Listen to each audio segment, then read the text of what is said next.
Hello, this is the luckiest maths teacher in the world. Thank you so much for tuning into this video in which we will look at the inverse normal distribution.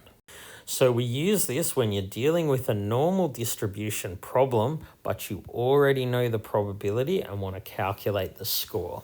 So let's look at an example. Suppose the time taken for a year 10 student to run 100 meters is normally distributed. This is the mean, this is the standard deviation. In what time can the fastest 10% of students run 100 meters?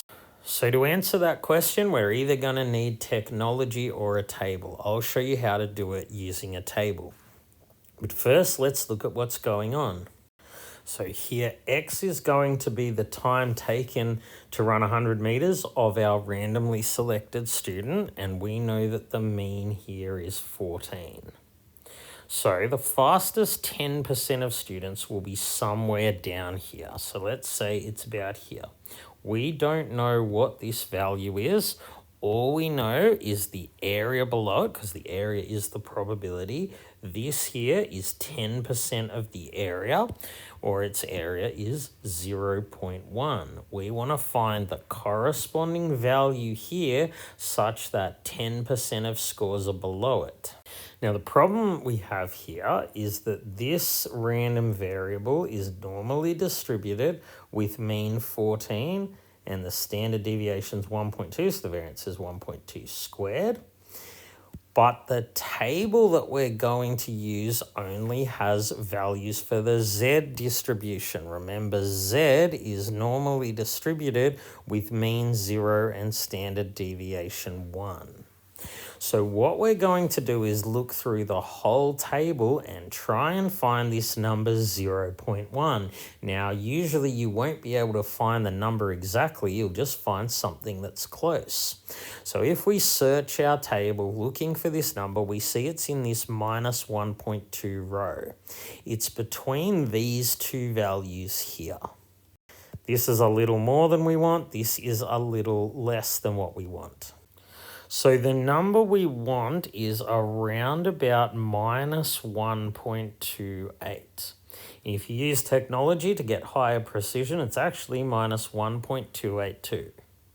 So what does that mean? In any normal distribution, the point at which 10% of the area is to the left occurs at 1.282 standard deviations below the mean. So what does that mean? It tells us that the fastest 10% of students are 1.282 standard deviations below the mean. So let's now use the Z-score formula.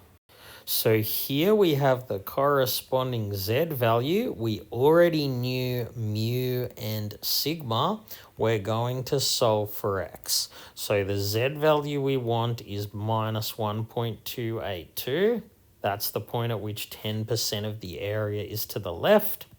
So that will equal whatever our score is, minus the mean, which was 14 seconds, and the standard deviation was 1.2. So solving for X, we multiply these two together. We get minus 1.5384 equals the score minus 14. Now we simply add 14. We get 12.4616.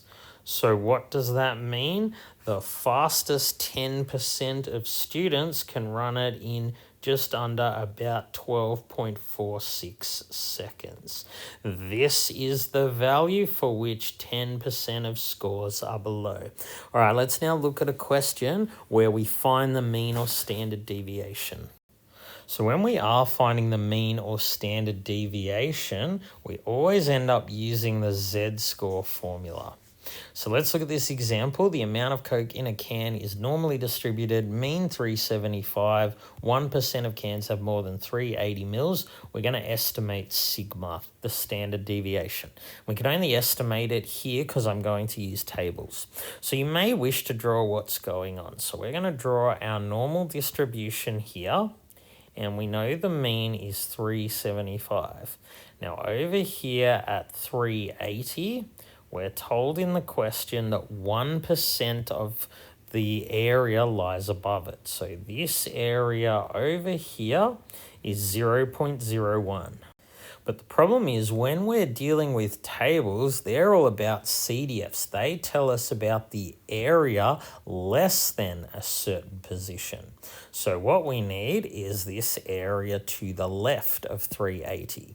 So of course, if this area is 0.01, then the rest of the area over here must be 0.99.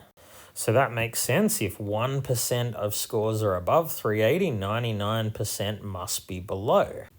Now, when we're using tables, of course, it presents a problem. We can't have a separate table for every possible value of mu, the mean, and every possible value of sigma, the standard deviation. It's just not feasible. So all the tables involve z values, the standard normal distribution, with mean 0 and standard deviation 1.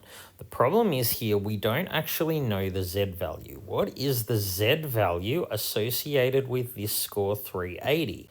We know that it's at the point where 1% of scores above, but what does that mean for a z score? In a normal distribution, are 1% of scores more than 2 standard deviations above the mean or 2.5 standard deviations from the mean? What is the corresponding z score? That's what we need to figure out here. So you can see that this has turned into a problem where we know the probability, but we don't know the associated value, the associated score, in this case z score. So that's where we use the inverse normal tables. So there's only an inverse normal table for z, so we go through the whole table and we need to find this value 0.99. Again, the tables only tell you the area up to and including a point, not more than a point. So we can see that it lies somewhere between here, the number 0.99. It's very close to this number here, 2.33. So let's use that as our value. So we've just figured out that this score 380 must be about 2.33 standard deviations above the mean. So let's use our z-score formula. So here we're looking for sigma, we know z, we know the score 380, and we know the means 375. So substituting in these values, we have z equals score minus mean over standard deviation. So of course this number here is just 5, and to get sigma by itself we can just move the 5 and the fraction line over here. We get sigma is 5 divided 2.33, and that is approximately 2.15. The standard deviation is about 2.15 milliliters. Alright, thank you so much for tuning into this video. This has been the luckiest maths teacher in the world. Have a great day.